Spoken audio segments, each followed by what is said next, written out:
Thank you very much. Good morning, but also good evening and good afternoon to everyone joining us today. I'm Roberta Solis, the Judicial Integrity Team Leader at the United Nations Office on Drugs and Crime, Global Program for the Implementation of the Doha Declaration, which acts as the Secretariat of the Global Judicial Integrity Network, a platform of judges and for judges to provide support in strengthening judicial integrity worldwide. It is our pleasure to welcome you to the Ancillary meeting organized by the Global Judicial Integrity Network at the 14th United Nations Congress on Crime Prevention and Criminal Justice. The purpose of the event is to inform the participants of the Crime Congress about the important activities, services, and successes of the Global Judicial Integrity Network, with a special focus on some of the key thematic areas of the network's 2018-2019 and 2020-2021 work plans, including the ways to increase public confidence and trust in the judiciary and promote access to justice and open justice, the ethical risks and opportunities of the use of artificial intelligence, the use of social media by judges, between judicial integrity, independence, immunity, corruption, organized crime, and human rights, and judicial training on conduct and ethics. The Global Judicial Integrity Network has been focusing on a larger number of other thematic priorities, and this event is an opportunity to provide a brief overview of the work undertaken so far. We also hope to provide here a space to discuss emerging challenges facing judiciaries across the world, and gather recommendations for the Global Judicial Integrity Network on possible ways forward towards strong, resilient, transparent, and impartial judiciaries. To achieve the goals of this session, we'll be listening to interventions from our excellent panel of experts, comprised of members of the advisory board of the network, high-level network participants, and representatives of the partner organizations of the network. We're going to hear from Honorable Dr. Hassan bin Lahdan Alhassan Almohanadi, Chief Justice and President of the Court of Cassation and the Supreme Judiciary Council of the State of Qatar, member of the Advisory Board of the Global Judicial Integrity Network, Honorable Meyasa Ashenafi, Chief Justice of the Supreme Court of Ethiopia, Honorable Diego Garcia-Sayan, the United Nations Special Rapporteur on the Independence of Judges and Lawyers, and member of the Advisory Board of the Global Judicial Integrity Network, and from Baroness Helena Kennedy, Director of the International Bar Association Human Rights Institute, and member of the high-level panel of legal experts on media freedom. But before starting our panel, I would like to invite the coordinator of the Global Program for the Implementation of the Doha Declaration, Mr. Marco Teixeira, to take the floor for his welcoming remarks. Marco, the floor is yours. Thank you, Roberta. Good afternoon from Kyoto. And special thanks to our speakers and panelists for their availability, and to all of you that are joining us live. It is a great pleasure for me to participate in this event and open this event, and also the meeting in the margins of the 14th United Nations Congress on Criminal Justice and Crime Prevention. The ongoing pandemic has significantly affected the way we usually conduct events and organize events, communicate and engage in partnerships. But in any case, I'm grateful for the technologies that still allow us to meet, even using the e-space, from all over the world to connect with a common goal of discussing common topics and challenges. Even more grateful also for the commitment of the member states, the UNODC colleagues, and all of you to make this event possible, and also to be part, an active part and resourceful part of the discussions, and to communicate in what regards aspects regarding judicial integrity. I have the privilege to lead one of the UNODC rule of law oriented global programs, which has its origins in the 13th United Nations Congress, which generated the Doha Declaration. The Doha Declaration and the program aims actually to translate this political aspiration into tangible actions and concrete activities in various key areas, notably youth crime prevention through sports, youth education, prison rehabilitation, and obviously judicial integrity. And I would like to thank the state of Qatar for and for their commitment to enable our program to operate and to fund our program that has produced interesting and resourceful results. The Global Judicial Integrity Network is one of the key outcomes of our program, and it's an excellent example on what can be accomplished through what I would say inclusive cooperation and dialogue. I'm pleased that in today's event you can learn more about the Global Judicial Integrity Network, role, its successes, and the topics that is being addressed. And obviously I'm very grateful for the distinguished speakers for their support and actually their contributions that will also enrich today's event. In 3 years of existence, the network has become a unique global movement of judges and experts dedicated to strengthening judicial integrity. What I consider one of the most important achievements of the network is its positive and forward-thinking environment that creates a space, an enabling space to discuss and to identify what are the priorities.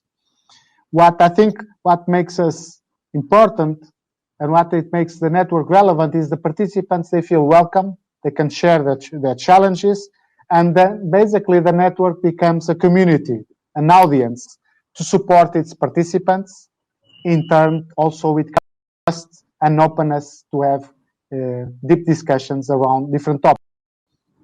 The network growth has been remarkable and exponential, not only in terms of increasing the number of participants and partners, but also in terms of generating new knowledge, adopting innovative approaches, and amplifying the impact of the various existing initiatives. Numerous high-level quality tools have been developed, and as a result of wide process that actually enables the judiciary to use those tools and those knowledge products.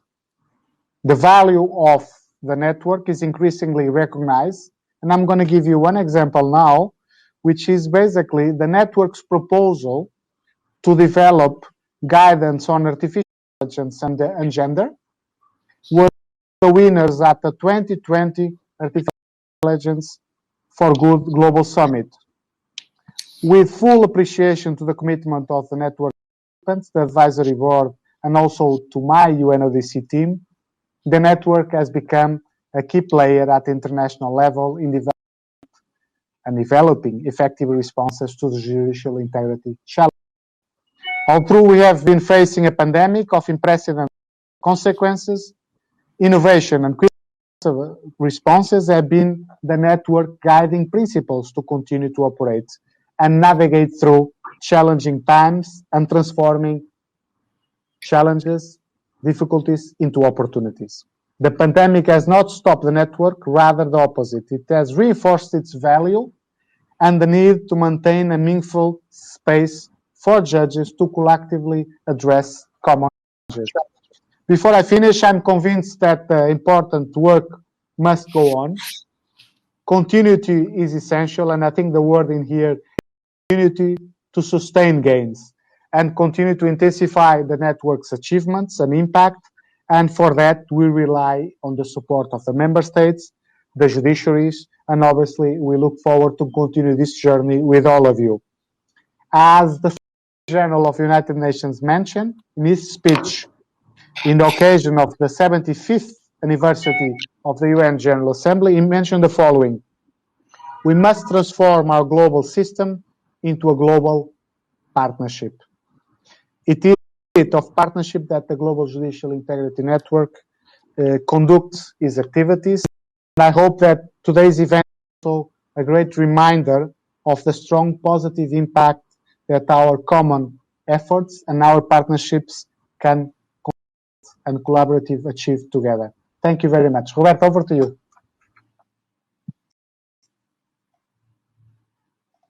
Thank you very much, Marco, for your support today, and as always, to the activities of the Global Judicial Integrity Network and for your welcoming remarks.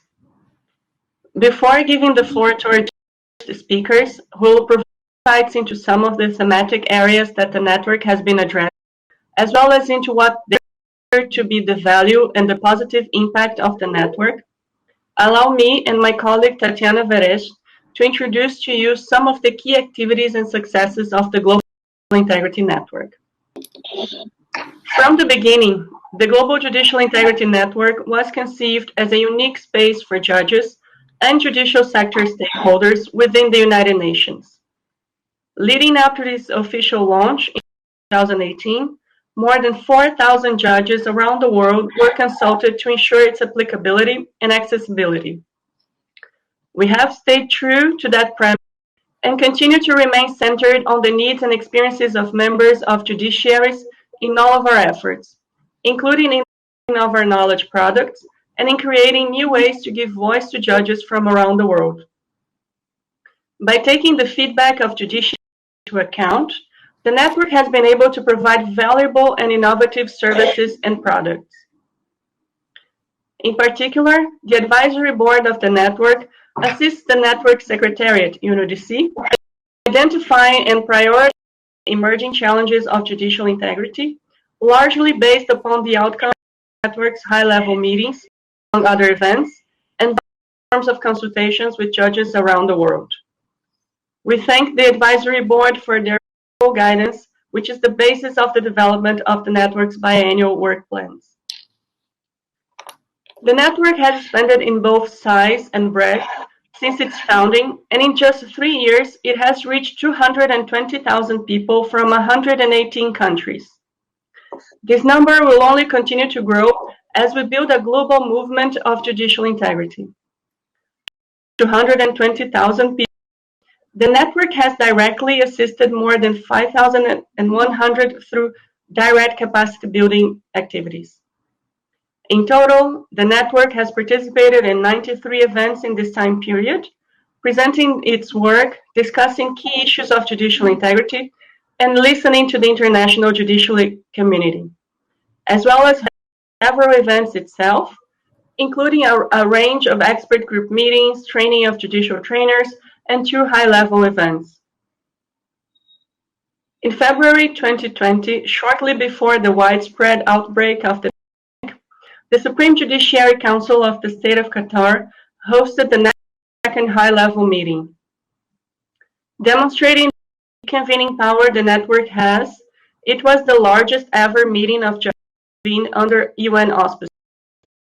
Over 700 participants from 118 countries and 50 associations gathered in to discuss the achievements of the network and emerging issues of judicial integrity, including judges' use of social media and the application of artificial intelligence in judiciaries, among others. Organizations held noteworthy sessions on a variety of topics, including innovation in judicial education, online dispute resolution, and judicial misconduct proceedings. The Doha Declaration on Judicial Integrity was adopted, recognizing the continued need for guidance and providing the network with renewed support for next steps. As the Global Program Coordinator Marco Teixeira mentioned, the network has been able to thrive despite the current COVID-19 pandemic by adapting to the constraints and offering online resources. Through a virtual webinar series, the network has reached members of the judiciary worldwide to promote good practices on key issues from gender bias and AI to financial disclosure practices and judicial misconduct. Thus far, in 10 sessions of the webinar series, with more than 1,415 participants in total. More sessions are underway, and we look forward to continuing this initiative to keep judiciaries connected in this difficult time. The recordings of all the previous sessions are available on our website. In general, the website is the hub of all network activity.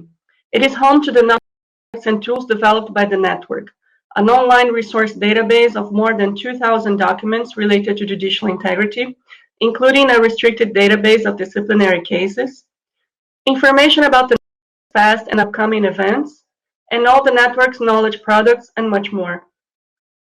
To give up to judges and judicial experts to share their experiences, The website also has a variety of interactive components. It features a podcast series, a series of opinion articles, a page called Voices, with short statements by members of judiciaries on key questions of judicial integrity. We hope that these offerings encourage judges to share their views, as well as learn from each other's challenges and successes. We are always pleased to include new submissions to these endeavors, and we invite any interested parties to reach out to us to contribute. Increasingly, the network site are becoming multilingual and thus more accessible to a global audience. Many of the opinion articles are already available in Arabic, French, Spanish, Korean, and Russian. And over the next few months, we'll provide the full website in these languages as well. And we're also working to expand the number of languages offered.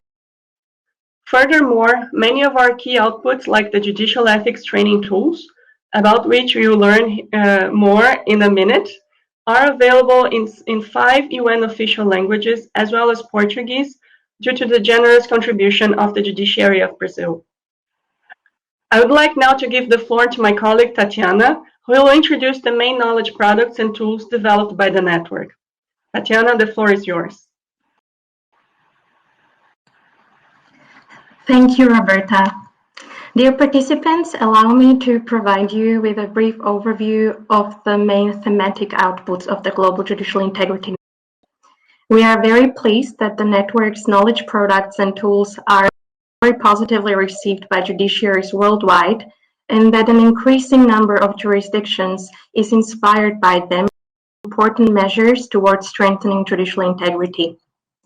To start with, the network has developed a practical and widely applicable package of judicial ethics training tools that aims to provide newly appointed and serving members of the judiciary with a solid understanding of the Bangalore Principles of Judicial Conduct and the requirements of Article 11 of the United Nations Convention Against Corruption. The package of training tools consists of an interactive e-learning course on various aspects of judicial ethics, a self-directed course for those who cannot access the online course, and a training manual for judicial trainers to design and conduct judicial ethics trainings in their own jurisdictions. To date, UNODC has hosted several trainings of trainers based upon the trainer's manual to assist jurisdictions in their implementation of the tools. Thanks to the virtual e-learning, involvement in the training course increased steeply during the pandemic. In total, 15,000 people have accessed the e-learning course, with 11,200 of those starting since the beginning of the COVID-19 pandemic. With the recent additions of the countries of Iraq, the Russian Federation, and Australia, among others, there are now 67 jurisdictions participating in the training program as training sites. 110 trainers have been trained by UNODC, and more than 6,100 members of judiciaries have been involved in the rollout of the judicial ethics training. In addition to the judicial ethics training, the network has focused on working with judiciaries to provide guidance on other key and emerging issues. The use of technology, in particular social media platforms, presents judges with a unique set of concerns. For instance, should judges respond to online criticism? Is it acceptable for judges to be virtual friends with lawyers in their jurisdictions? These questions were already broached at the launch of the network in 2018, and the network has since worked to create a set of comprehensive guidelines to assist judges in navigating this difficult space. The network has begun examining another type of technology used in judiciaries, and that is artificial intelligence. Although AI applications are increasingly used, they often remain largely unregulated. The network has begun to share good practices and promote the ethical use of AI, and intends to adopt a comprehensive framework on the topic, including a section with a special focus on the implications that AI has for gender-related issues. Gender-related judicial integrity issues take many forms, including sextortion, sexual harassment, sexual discrimination, gender bias, unequal gender representation, gender stereotyping, or inappropriate sexual conduct. The network has produced a dedicated paper that looks at how gender-related issues can impact judicial integrity and how to best provide adequate safeguards to promote appropriate conduct and take corrective action with respect to inappropriate conduct. More generally, the network has drafted a guide on how to develop codes of judicial conduct, which covers both the process of drafting as well as suggested content. After being identified as a key issue in January 2019 by the network's advisory board, the topic of judicial immunity and its role in safeguarding integrity and independence has become one of the recent priority areas of the Global Judicial Integrity Network. An upcoming paper will examine the concept, definition, and scope of judicial immunity, as well as what protections judges should be afforded to be able to exercise their functions in line with international standards. Last but not least, we are also currently collecting and promoting good practices in public outreach, including those related to the judiciary's relationship with the media. The network has provided a platform for discussions on open justice and the role that public information officers can play in assisting courts. Moving forward, the Global Judicial Integrity Network hopes to provide guidance to judiciaries in this area. Thank you very much, and I pass the floor back to Roberta. Thank you very much, Tatiana, for this comprehensive view of the products of the network. The network has also greatly expanded its valuable solutions over the last 3 years. We are honored that our partners have actively engaged, contributed to, and participated in our work. It is indeed by forming partnerships for the goals that we will achieve our aims. Through these partnerships with judicial associations and other institutions, judiciaries around the world, and the members of this advisory board, we know that our reach will only increase. And this is also what we'll be seeing today at our session with the interventions from our speakers. Thank you very much for your attention, and please to learn more about becoming involved in our work and participating in the network. We will now turn to our panelists for their interventions. We kindly ask all participants to please keep their microphones muted and cameras turned off. And if anyone has any questions, please use the function of the platform to send any questions to UNODC or to our speakers. To begin our panel discussion, I would like now to give the floor to the Honorable Dr. Hassan bin Lahdan Alhassan Almohanadi, Chief Justice, President of the Cassation and the Supreme Judiciary Council of the State of Qatar, member of the Advisory Board, and President of the High-Level Meeting of the Global Judicial Integrity Network. We'll now hear from Chief Justice Almohanadi. Assalamu alaikum. Peace be upon you. For the last 65 years, this Congress have helped shaping criminal justice policies and strengthen international cooperation against the global threat of international organized crime. We all agree that crime feeds on corruption and obstructs good governance and justice. It undermines institutions and the rule of law. Crime threatens peace and security, hinders development, and violates human rights. All societies need fair criminal justice systems, effective, accountable institutions, and access to justice for all. Realizing all these challenges, my country, the State of Qatar, and UNODC come in joint course to them pivotally and realistically. The Global Judicial Integrity Network comes on the edge of that course of cooperation, a platform that enables our world partners to generate a lot of new resources and partnerships making this initiative a global hub for judicial integrity-related knowledge, innovation, and peer discussion and support.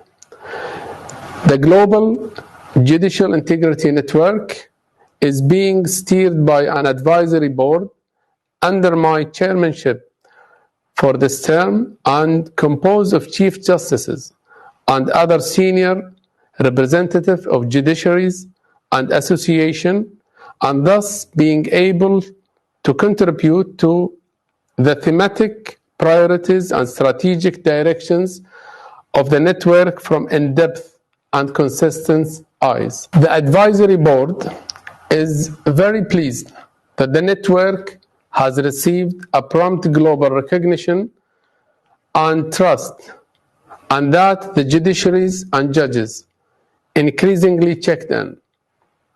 The second high-level meeting of the network in Doha in February 2020, which assembled over 700 judges and experts from nearly 120 countries. I finally come to a conclusion to stress my country's Qatar genuine and proven readiness to continue supporting UNODC activities in general and specifically in its functions as the Secretariat for the Global Judicial Integrity Network. I'm further pleased that the UNODC Doha-based Center for Judicial Integrity Excellence is underway and soon will be open for a sustainable world-class and world-open judicial integrity capacity building programs. I thank you all and wish you every success. Thank you. Our sincere thanks to the Honorable Chief Justice of the State of Qatar for his remarks and his leadership in the advisory board of the network. All the work we have done and the achievements of the network would not have been possible without the generous support of the State of Qatar. The Honorable Chief Justice has also been instrumental in the advisory board in identifying some of the current priorities for the work of the network, in particular for our work on judicial immunity and its role in strengthening and upholding judicial integrity and judicial independence. To continue our panel, I would like now to give the floor to the Honorable Meyasa Ashenafi, Chief Justice of the Supreme Court of Ethiopia. Honorable Chief Justice, thank you so much for joining us today so early in the morning and for now being a part of the Global Judicial Integrity Network. The floor is yours. The judiciary fulfills its mandate of serving the public by upholding the rule of law and rendering judgments inspired by the ideal of justice. This inherent objective and the mandate of the judiciary requires it to be driven by principle of transparency and equality, topics that we are going to discuss in this panel. Transparency is manifested through an open adjudication and judicial administration process. The principle of equality requires the judiciary to provide accessible judicial services as well as employment opportunities for all groups of the public. Madam Moderator, let me focus on the use of social media to foster transparency and public confidence in the judiciary. The age of technology is meeting us on a daily basis with new products that are deemed to simplify life, enhance effectiveness, strengthen relations, and globalize the world. Among such products are social media products. Social media usage is one of the most popular online activities. Although social media coverage in the developing world is low compared to the global average, with the universal internet coverage, the population using social media will be in constant increase in the coming years. At the Federal Supreme Court of Ethiopia, we use social media to disseminate information to court users and the public at large. The unique nature of the judiciary requires the usage of social media to be made in observance of integrity, impartiality, and independence of the judiciary. Our judiciary has been in the shadows with very low public awareness on the vastness of its work and deep-rooted challenges. Before the reform work we embarked on, the consideration of judiciary as the third branch of the government among other government officials and the general public was very, very low. Here at the court, we use the easily accessible nature of social media as an opportunity to inform the public and the international community. This contributed in increasing the visibility of the judiciary in the nation and globally. Social media usage mainly focuses on publicizing binding decisions, news on workshops and forums, and announcements, similar to other jurisdictions. Social media became handy, especially during the COVID-19 pandemic, to communicate work procedures we update on regular basis. On individual judge social media usage, our Judicial Code of Conduct obliges judges to refrain from engaging in social media and other forms of communication in a manner that compromise their moral authority, integrity, impartiality, and independence. Madam Moderator, let me share my view on gender-related judicial integrity issues. The issue of gender in the judiciary is double-faced. It can be raised in relation to the representation of women in judgeship and the judicial administration, as well as in access to justice for women. Globally and in Ethiopia, too, the representation of women in the judiciary is still low. Though there is progress. At federal courts here in Ethiopia, the number of women judges is 108 from a total of 344 judges. When I graduated from law school, I was the only woman who joined law school in that specific year.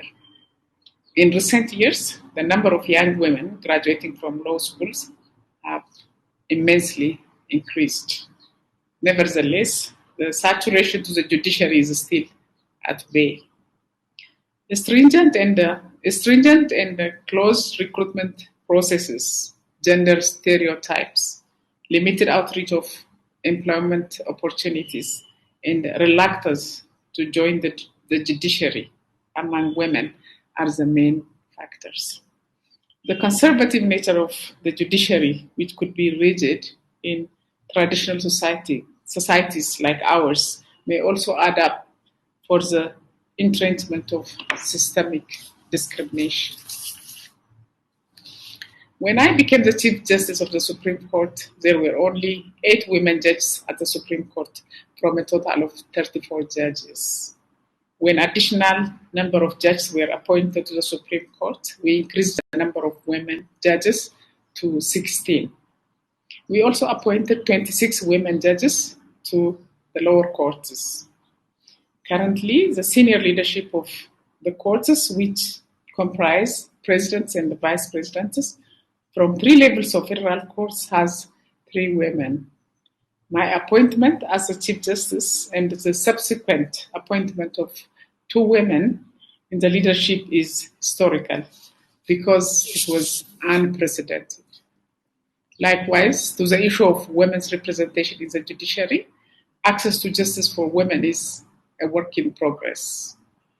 Poor access to legal aid, socio-economic barriers, including illiteracy and financial dependence, and gender stereotypes are the common barriers for women's limited access to justice.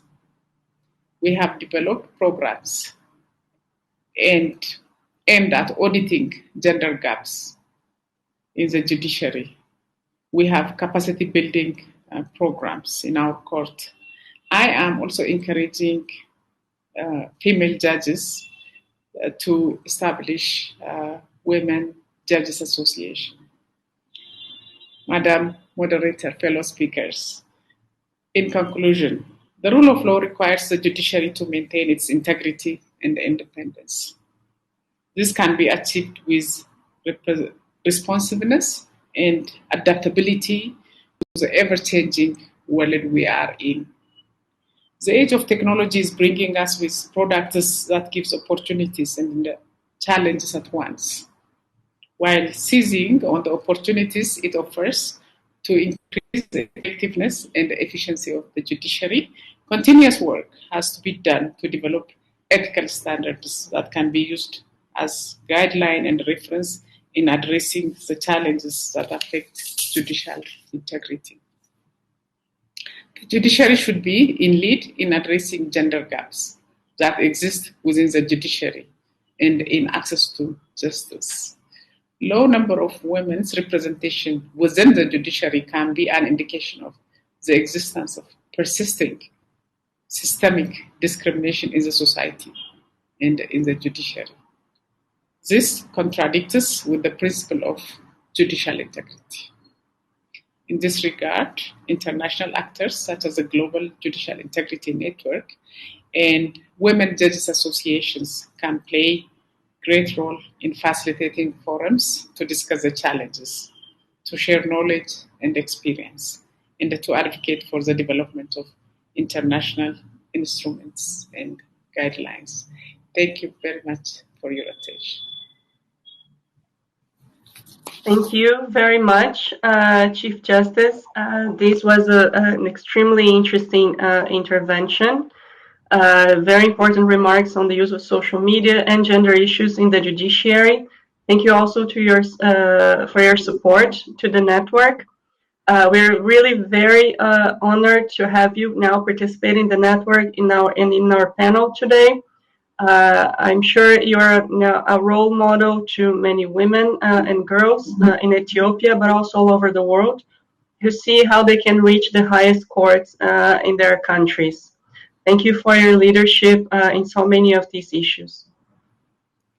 Our third speaker of today is the Honorable Diego Garcia-Sayan, the United Nations Special Rapporteur on the Independence of Judges and Lawyers, and member of the Advisory Board of the Global Judicial Integrity Network. The Special Rapporteur will cover the topic of the effects of corruption and organized crime in judicial integrity and independence. And Diego, the floor is now yours. Thank you so much. Thank you, Roberta. Really, I am very, very glad to have the possibility to share this fantastic opportunity with this great panel. Good evening from Peru. Good morning in Europe. Good afternoon in Japan. Really, after what we have heard from Judge Ashenafi and from Marco and from Chief Justice of Qatar, I can concentrate in certain aspects. What are the main or some of the several challenges that justice is facing worldwide? Really, there are several crucial challenges being faced by the justice system worldwide. Of course, one basic for society is the difficulties to have access to a real justice system. The estimate being made is that more than 1.5 billion people have no access to a justice system at all in the world. So that is a major problem that pre-existed the pandemic that we have to recognize that this is a fact to deal with. The other is a permanent risk and threat to judiciaries worldwide is that temptation or the attack of corruption that goes from small bribes to do or not to do certain things to gigantic ways of pressure that have to do with international crime or organized international corruption.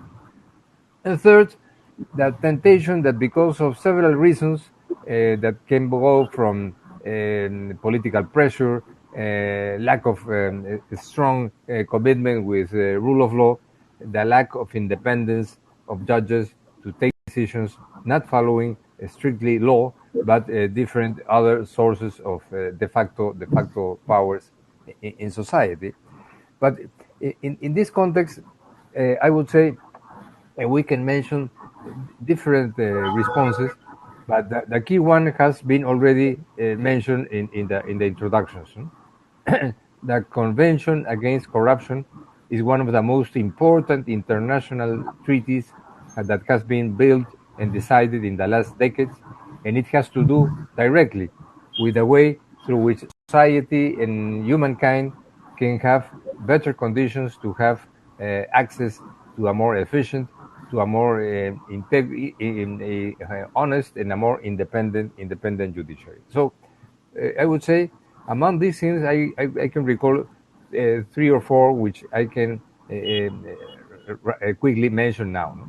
The first one is this: the Convention Against Corruption, which is one of the most important treaties adopted in the last decades in the world, because in the convention, judges are crucial so that the convention can not only prevent but mainly act against situations in cases of corruption.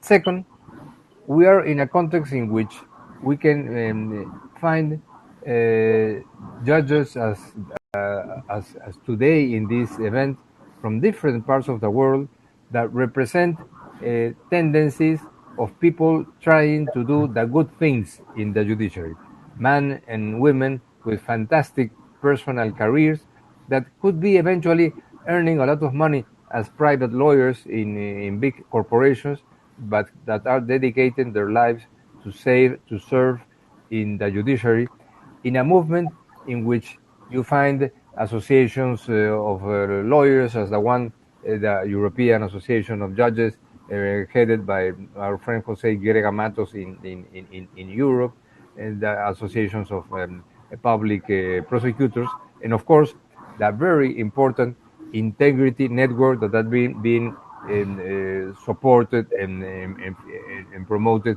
by UNODC, and which I am very glad to have the honor to be part of the advisory council. So this is a big asset of the justice system, in which when we think about integrity networks, the soul of these integrity networks, of course, are judges that are already acting in this huge amount of countries that were represented in the last meeting we had in Doha in February last year. Third, a thing which combines values and threats, which is the permanent doubts that in some countries exist about security of tenure, of stability, and as matter that has been mentioned by Roberta, immunity. This is a major challenge in which to have a strong, real independent judiciary that confronts these big threats and attacks coming from international corruption, for instance, you need immunity, you need stability, and you need security of tenure, which is a thing that in some cases are maybe perceived in certain societies as extreme rights for individuals, but are part of an essential component to have a real strong judiciary. And fourth, in this context, this interaction that is always, I always stress this as Special Rapporteur on Independence of Judges and Lawyers, this vivid interaction between independence and integrity as two values that interact between themselves and increase their value if each of them is increasingly stronger. So, having said so, we can continue to mention other components. I have to make a specific and brief comment to what is going on in this context as a consequence of the ongoing health crisis that the world is suffering, in which everybody knows all the consequences that in each of our countries, with different levels of impact, this pandemic has caused and is causing. Because among other things, in many countries, it has paralyzed for many weeks or even months the justice system, increasing the debt the society has in this huge amount of people that are limited and in a way impeded to have access to justice. So that gap has increased. The the need of resources for the judiciaries worldwide has increased, and the resources in most countries those additional resources have not necessarily allocated in these months. So to finalize and to open some questions for the future, I will mention 3 or 4 major questions that are now being mentioned in several meetings I have had in the last month and several communications that as a rapporteur I continuously receive. First, how to take some positive steps forward in this moment to reduce the gap, the difficulties of access to justice that was already big before the pandemic. More resources are needed. More resources are not necessarily available. Perhaps a combination of an effort to provide additional resources and a combination to simplify certain procedures could eventually limit this enormous gap of people that have no access to justice at all. Second, in a context in which some problems have increased their magnitude during the pandemic, just recalling what Chief Justice Ashenafi has mentioned, of course, violence against women and children in situations of lockdown have increased dramatically worldwide, and the capacities of the justice system has not been necessarily at the level of these threats. So in this context of limits, perhaps certain priorities, if the lack of resources is not solved, certain priorities be clearly mentioned and established.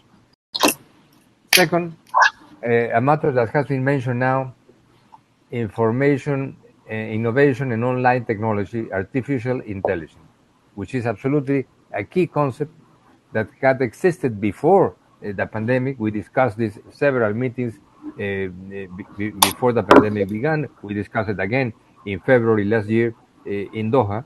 But right now, with this kind of situation in which judiciaries all around the world have been pushed to take fast actions in this matter, a lot of questions are being raised all around the world. One is the technological gap. Artificial intelligence, but in most countries, most poor countries, the public has no access to internet, and even lawyers have very limited access to internet. And second, during the processes, it has been discovered that programs like the one we are using now, or Zoom or others, do not serve in a judicial process to guarantee due process, to guarantee the right of confidential access between the lawyer and the defendant in a criminal process, for instance. So big new questions have to do so how to close these big technological gaps and how to design new technological procedures that fit completely with the requirements of due process and to guarantees to have access to a lawyer with confidentiality. And last but not least, a matter that perhaps may seem not to have connection to what we are discussing in this meeting, but in the figures that I am right now studying, so to prepare my next report to the UN will be about the impact of the pandemic in the justice system. We have to pay attention to human rights of incarcerated people. Many people in prisons worldwide have died during the pandemic because of unhealthy conditions in most prison systems, which, among other explanations, has the explanations that pre-trial detentions are huge, and eventually in some countries the majority of prisoners are in pre-trial detention, which is a matter that must be strongly reviewed. So in this combination of aspects in which the major strategy, which is strengthen integrity, which is one side of the other side of the coin, which is independence, we must eventually pay some attention for some months or perhaps for some years in the short run about new challenges that are raised after the pandemic, connected to integrity, connected to independence, connected to access of justice from the people. So excuse me for all these technological difficulties. I hope that what I have talked has been heard, and I promise that for the next meeting I will buy a new and better microphone than the one I have with me now. Thank you very much, Roberta. No, thank you so much, Diego. We heard you and saw you very well. Thank you so much for these very comprehensive and very interesting remarks. It is really a great pleasure to have you on the advisory board and to have this very in-depth collaboration with the Office of the Special Rapporteur. As we often joke, this partnership, Vienna-Geneva, it's very healthy and very important for the future of judicial independence and judicial integrity all over the world. So thank you very much for your remarks and your support to the network. Our fourth speaker of today is the Baroness Helena Kennedy, Director of the International Bar Association Human Rights Institute and member of the high-level panel of legal experts on media freedom.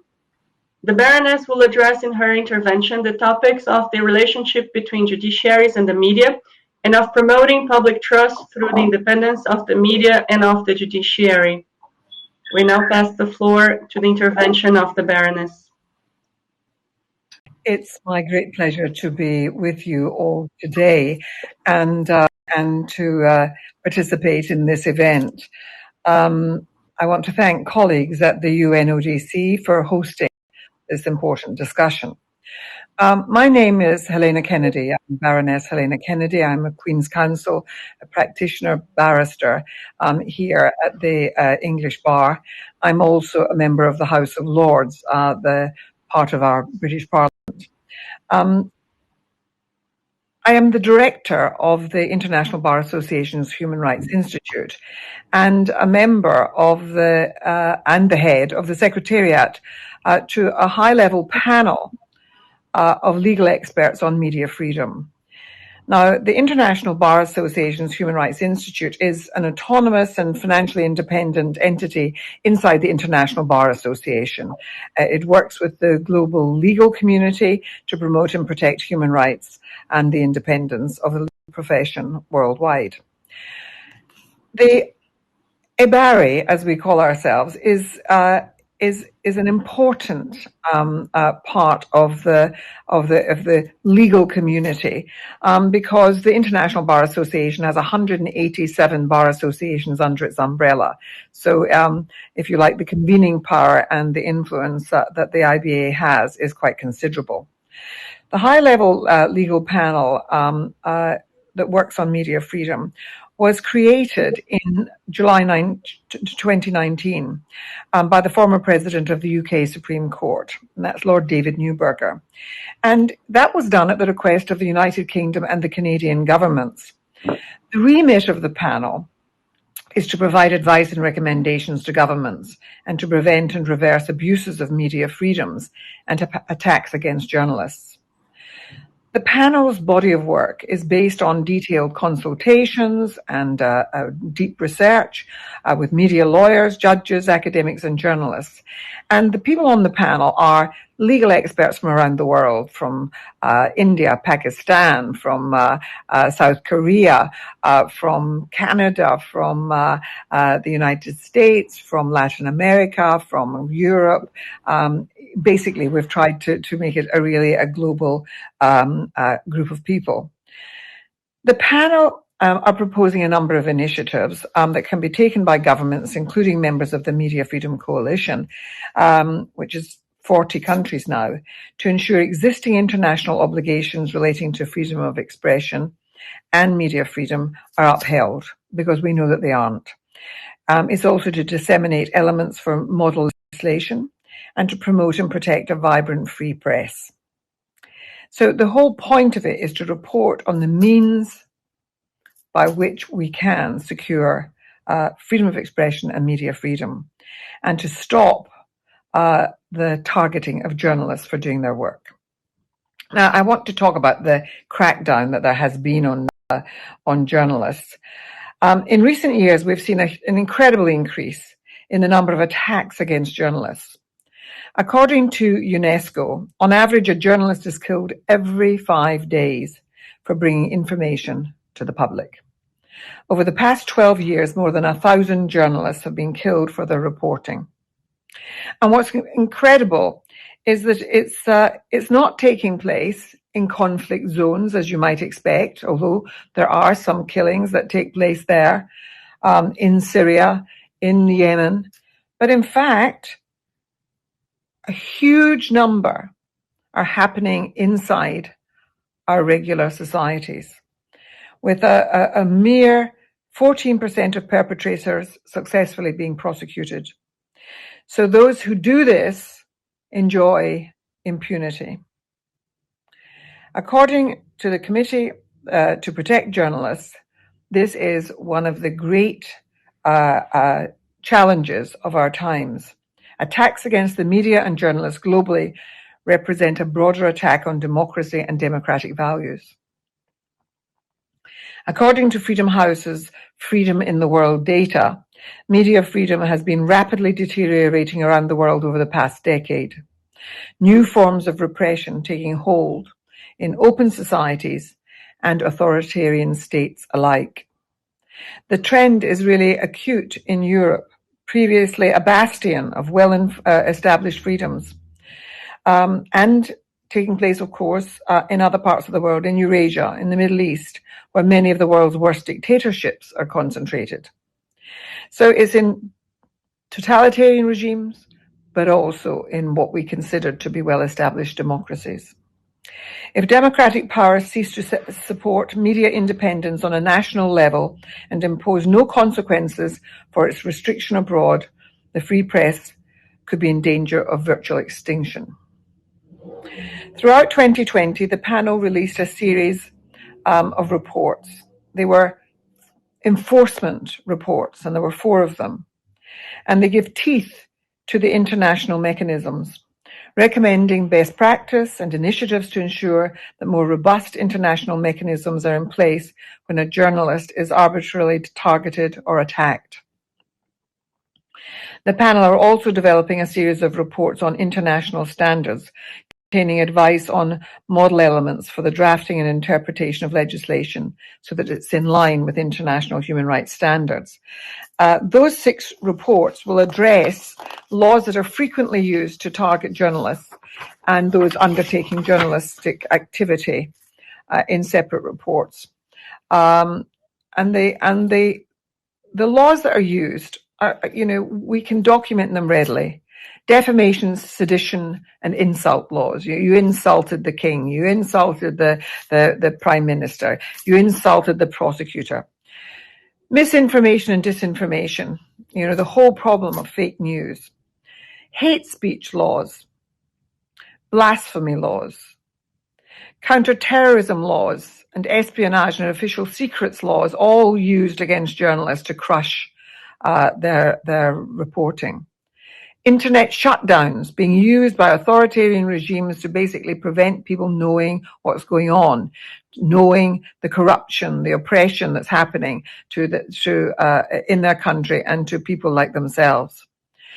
The panel reports are due to be released later this year, probably in the summer, and they'll make recommendations to governments setting out areas for legal reform and showing good and bad practice. We hope the recommendations will also be useful to others, including members of the legal profession, and enable action to strengthen laws protecting the right to freedom of expression and to provide greater safety for journalists at the domestic, regional, and international level. Of course, there are many challenges. This conference today seeks to discuss what those challenges are, especially the ones faced by judges across the globe in increasing public confidence and trust in the role of the judiciary and the courts to promote access to justice. And it's important to start with the recognition that media freedom is a crucial element in a democracy. And without it, I mean, it's like the rule of law. You know, you need these other things. Voting's not enough. There has to be these other elements to enrich a democracy and to, in fact, pin it into its foundations. And without the rule of law and the full enjoyment of human rights, you know, democracy will not be preserved. And the only way we know about what's going on is by freedom of the media. Journalists provide an essential role in holding powerful interests to account, exposing corruption, and informing the public of abuses of rights. Without fear of reprisals, journalists should be able to investigate and report on the truth. But in the last decade, we've witnessed ever-growing attacks on journalists and media workers, often from elected leaders, including in democratic countries. And we've seen incredible demonization of the press, the labeling of journalists as enemies of the people, a growing, encouraging this sort of distrust in the media and its reliability, distrust of journalism.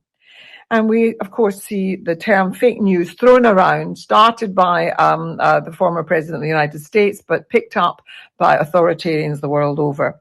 And it's used to discredit valid information. The erosion of media freedom is both a symptom and a contributor to the breakdown of democratic institutions and principles. And that is especially alarming. So what's the solution? An independent judiciary is a fundamental pillar of the rule of law, key for the effective functioning of democracy and access to justice for all citizens. To enable this, judicial institutions and courts can take actions that promote transparency, and this should serve as the foundation of its relationship with the media. Now, there has to be transparency in judicial institutions, and that's about who appoints the judges? How are they appointed? Is there an independent judicial commission that does that rather than have them handpicked by those who govern? And how do you empower citizens to make use of the law? Are there proper access to justice? Judicial accountability has to be promoted and assists in eliminating arbitrary action taken by a court. Judges have to enjoy security of tenure so they don't feel fearful of the hand on the shoulder or the notion that they can be sacked any minute for doing something that the government doesn't like. We have to enhance levels of trust, and we do that by having a judiciary that is independent, fiercely independent, and that stands separate from the executive and those who govern. The principle of open justice is as simple as it sounds: to be open to ensure justice is served. The court needs to be physically open, with its doors open to the media, to report on what goes on inside. The judiciary and the court need to be open to allow scrutiny of proceedings and to demonstrate proper judicial conduct and exemplify what fair trials actually look like in practice. Whilst in theory, open justice is something that we all assume to apply universally, in practice it doesn't, and certainly not in every case. You only have to look at what happened after the murder of Khashoggi, where there was a trial in Saudi Arabia, we're told, but it was behind closed doors. We don't even know who the 5 were who were put on trial, and they're now released from the sentences that were passed on them because the family of Khashoggi were bought off and were satisfied with compensation. How can the judiciary and the media reinforce each other's work? Well, the truth is that the judiciary has to stand independent, and that means independent also of the media. But what they have to recognize is that each, in turn, plays a vital role in the checks and balances that make a democracy work. They separately play a key role in democratic societies. but the judiciary has to express its support publicly for the value of a free press, the importance of independent reporting, the importance of speaking truth to power, as well as supporting calls to promote the safety of journalists. That is something the judiciary has to do. And the judiciary should ensure that their actions and rulings do not excuse or inspire violations of press freedom. The judiciary also must promote and protect the public's right to know, implementing the principles of open justice. And we have to identify that the role of lawyers is fundamental to the rule of law. The lawyers who represent independent reporters, the lawyers who represent the critics of government or dissidents. There's a well-known worn trajectory for authoritarians, and it is that they once they've they capture the state, basically, they try to in order to deal with their opponents or their critics, they want to jail journalists, they want to jail dissidents, they want to jail the intellectuals, they want to then go after the lawyers who represent those people, and then they want to go after the judiciary who might make decisions that they don't like. That trajectory is a commonplace, but it's one that we have to, that should be a signal to all of us when it starts happening that we're on a trajectory towards serious authoritarianism and the loss of freedom in our societies. The rise of authoritarianism and populism is contributing to the global assaults on the media and on journalists. And behind COVID-19, we saw opportunities being taken to actually expand upon this authoritarianism. The International Press Institute's COVID tracker has documented at least 17 countries worldwide in which some form of legislation or decree has been passed against online misinformation or fake information, but usually is a way of going after journalists. We've seen this happening in Hungary, Jordan, Russia, Puerto Rico, Thailand. UNESCO have labeled this trend a parallel disinfodemic. One of the high-level panel's international standards reports addresses the issue of misinformation and disinformation, focusing on state regulation of misinformation and disinformation. The tech companies have to step up, and we have to think of ways internationally of regulating what they do and what they put on platforms. The panel will make recommendations to governments setting out areas for legal reform and detailing good and bad practice across the globe. Now, we welcome a dialogue with the Global Judicial Integrity Network to discuss ways in which our recommendations can be used to support the judiciary to counter the spread of mis- and disinformation. Everybody has a responsibility to combat this scourge of fake news and disinformation and conspiracy theories. Is an issue for us all. And as is the hate that is spewed out on the internet, and particularly the misogyny and racism that is contained therein. Governments should step up official transparency and increase proactive disclosure and open data in line with the right to information laws and policy. And so I say to all of you, this is very important work that you're all doing. And the fact that we've come together to have this discussion is a signal of how seriously we're taking this. I want to thank you at UNODC and Roberta Solis for the invitation to speak. And I hope you enjoy the rest of the conference. But do follow the work of the on the IBA Human Rights Institute's website, the work of the Media Freedom Project that we're undertaking and the high-level panel's work, because I'm sure that you will find it useful in your work too. Thank you. Our sincere thanks to the Baroness for graciously agreeing to speak at a short notice and for her important remarks on these topics, which, as mentioned at the beginning of the meeting, are at the heart of the 2020-2021 work plan of the Global Judicial Integrity Network.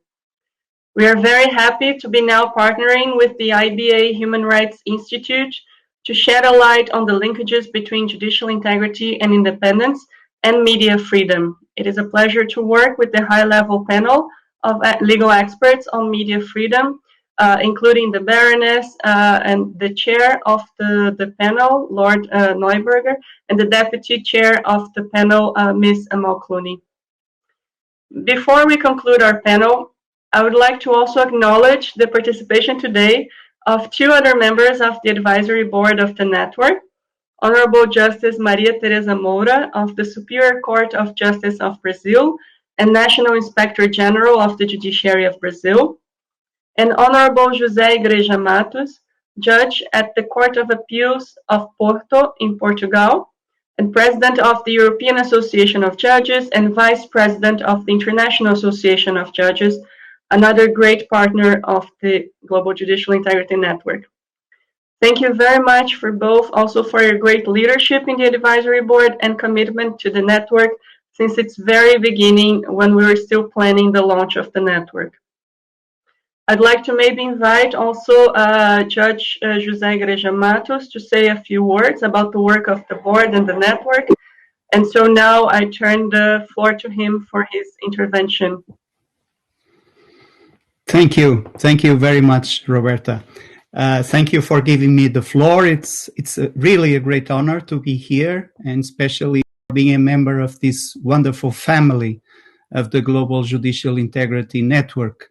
As you know, everybody knows now, the largest project for the judiciaries ever created by the United Nations. From the very large variety of important topics that the network has been addressing, and we saw yet another one now with media freedom, allow me to briefly focus on judicial immunity.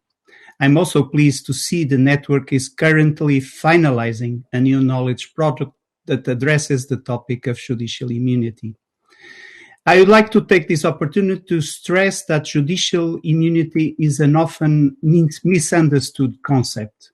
It is crucial to explore and explain the linkage between immunity, independence, and accountability. For this, the network has come up with this new knowledge product on judicial immunity that explains the concept and provides a concise list of key messages on the topic that the judiciaries could draw from. The context we are living, very difficult one with COVID-19, a very challenging situation, perhaps the most challenging in our lives, is a clear example of how the judiciary can unexpectedly and suddenly be faced with the unprecedented problems to the delivery of justice and judicial integrity. That is why it's imperative to respond to these new tests and note that the network has been doing so and will continue, no matter what, to strive to be a first responder at the global level to identify and address the new risks and also the new opportunities that can arise. I can say to you, my dear friends and colleagues, that the leadership and the members of the Global Judicial Integrity Network will continue to ensure the network is a space for innovative strategies to strengthen judicial integrity all over the world. This is also a personal pledge that I dare to extend to all the members of our advisory board, our esteemed colleagues and friends. Do not hesitate in coming to us in search of guidance, support, or assistance. And thank you. Thank you very much, Judge José Igreja Matos, for your words and for all that you have done for the network, but most importantly for judges and judicial integrity worldwide through your tireless work in the International Association of Judges. Thank you. Also, again, a huge thanks to Justice Maria Teresa Moura of Brazil, especially for the leadership in judicial ethics training.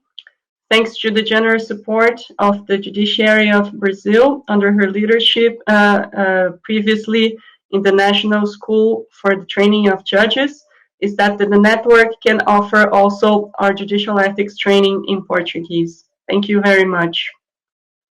We are coming to the end of our session at this moment.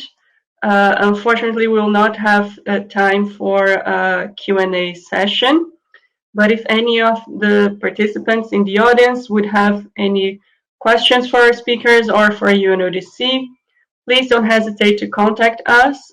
You have our contact information from our presentation. And please visit our website for more information on our work. Thank you so much to all of our participants and speakers today. We have taken good note of all the interventions today and from our speakers, and this will greatly contribute to enriching the activities and next steps of the Global Judicial Integrity Network on possible ways forward towards strong, resilient, transparent, and impartial judiciaries.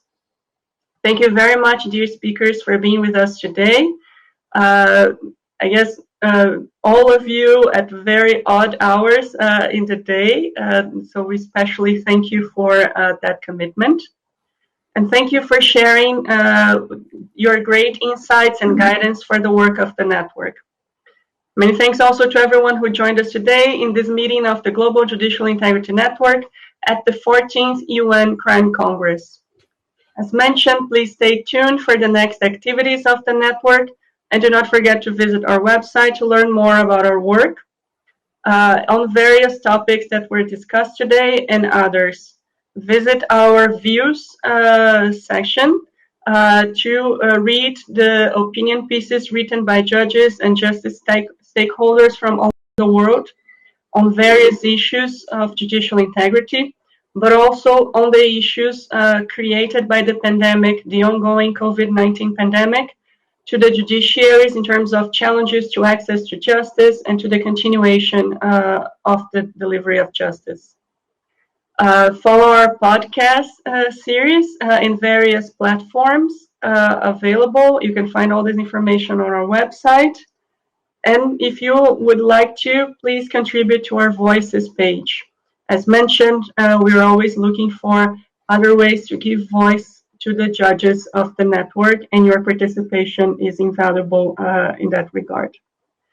Thank you very much again to all of our speakers. I don't know if any of the speakers would like to say any final words before we conclude.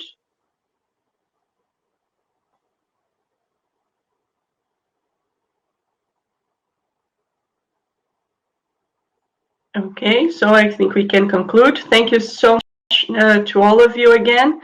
Thank you again for joining us for another meeting of the Global Judicial Integrity Network. Soon we'll be posting the recording of this session on the website of the network, so it can be made available to the wider membership of the network. And we see you soon in other events of the Global Judicial Integrity Network. Thank you so much, and have all a good day, evening, or afternoon, wherever you are in the world. Thank you.